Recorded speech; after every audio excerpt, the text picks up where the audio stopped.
అదృష్టం కలిగించారు. ముఖ్యమంత్రి వర్యులు నారా చంద్రబాబు నాయుడు గారికి, మంత్రివర్యులు నారాయణ గారికి, లోకేష్ బాబు గారికి ప్రత్యేక ధన్యవాదాలు. స్పెషల్ గ్రేడ్ మున్సిపాలిటీగా మనది అప్రూవల్ అయిపోయింది, జీవో కూడా వచ్చేసింది.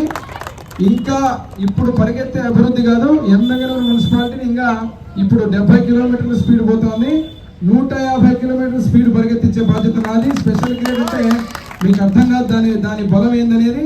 రానున్న పథకాలు కావచ్చు, నిధులు కావచ్చు, తాగడానికి నీళ్లు కావచ్చు, వసతులు కావచ్చు, ఎమ్మెగనూరు టౌన్ ని అత్యద్భుతమైనటువంటి ఒక స్మార్ట్ టౌన్ గా చేయబోయేటువంటి మనకు శక్తి ఈ స్పెషల్ గ్రేడ్ ద్వారా మనకు వస్తుంది.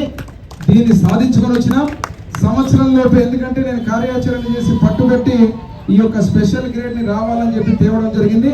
ఈ రోజు పత్రికాముఖంగా మీ అందరి సమక్షంలో ముఖ్యమంత్రి వర్యులు నారా చంద్రబాబు నాయుడు గారికి, మంత్రివర్యులు నారాయణ గారికి ప్రత్యేక ధన్యవాదాలు మా ఎమ్మెగనూరు నియోజకవర్గం మున్సిపాలిటీ నుంచి వారికి తెలియజేస్తూ సెలవు తీసుకుంటున్నాను.